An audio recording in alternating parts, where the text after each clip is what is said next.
আসসালামু আলাইকুম everyone. Madina builders private limited কোম্পানির পক্ষ থেকে সবাইকে জানাচ্ছি স্বাগতম। তো আমরা চলে এসেছি আমাদের প্রজেক্টের আপডেট নিয়ে। আপনারা দেখতেই পাচ্ছেন এখানে গতকালকে বেশ খানিকটা বালু ছিল, তো আজকে হচ্ছে এই বালি দিয়ে কিন্তু মাটি ভরাট করা হয়ে গেছে আমাদের প্রায়।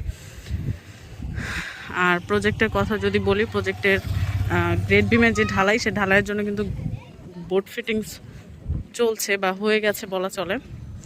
এবং ওই সাইডের কাজটাও আমি দেখিয়েছি। তার মধ্যে সাইডের বাউন্ডারির ইটের গাঁথনি শেষ আমাদের প্রায়। এবং আমাদের যে ওয়াটার রিজার্ভার আছে বা ওয়াটার হাউস, পানির হাউস যেটাকে বলা হয়, সেটার যে মুখ বা বলা হয় যে ঢাকনা, সেটা কিন্তু ঢালাই চলছে। আর এই সাইডগুলো যদি আমি দেখাই, যে দেখতেই পাচ্ছেন মাটি ভরার কাজ প্রায় শেষ, কিছু কিয়দাংশ বাকি যেটাকে বলা হয়। তো এটা হলেই কিন্তু আমাদের মাটি ভরাটের কাজ শেষ। এটার উপরে তারপরে হচ্ছে বাঁশ দিয়ে আমাদের ওই যে সাইডে যে বাঁশগুলো দেওয়া আছে ওরকম করে হচ্ছে, তারপরে দোতলার কাজ শুরু হবে, অর্থাৎ ছাদের কাজ শুরু হয়ে যাবে ইনশাল্লাহ। তো এই হচ্ছে আমাদের লিফট। আমি যদি একটু বা ইনফরমেশনগুলো দিয়ে নিই, যে আমাদের লিফটে কিন্তু 16 জন একসাথে চলাচল করতে পারবে, সেই ক্যাপাসিটি আছে, অর্থাৎ কমার্শিয়াল সাইজ বলা যায়।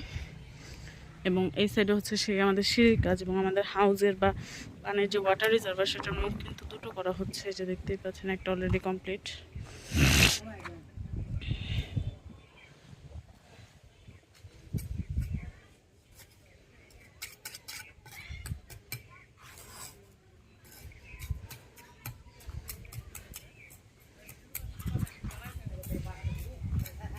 একদমই যে সমান সমান কিন্তু হয়ে গেছে মাটি ভরাট বা ভিটি ভরাট, যেটাই বলি না কেন। মানে আগে নিচ দিয়ে হাঁটা লাগতো, এখন উপর দিয়ে আমরা হাঁটছি। তো এটা একটা দারুণ ব্যাপার। তো এই ছিল আমাদের আজকের প্রজেক্ট আপডেট।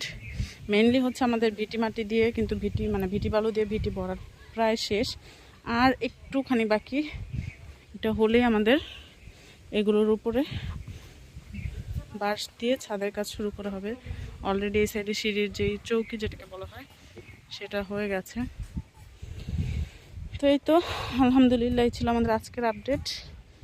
ইনশাল্লাহ নেক্সট আপডেট ভিডিও পেতে আপনারা আমাদের সাথেই থাকুন। ফেসবুক পেজ, ইউটিউব চ্যানেল, এবং যে কোনো প্রয়োজনে যোগাযোগ করতে আমাদের স্ক্রিনে দেওয়া নাম্বারে আপনারা সরাসরি চাইলে যোগাযোগ করতে পারেন, অথবা সরাসরি এসে আমাদের অফিসের প্রজেক্টে ভিজিট করে যেতে পারেন।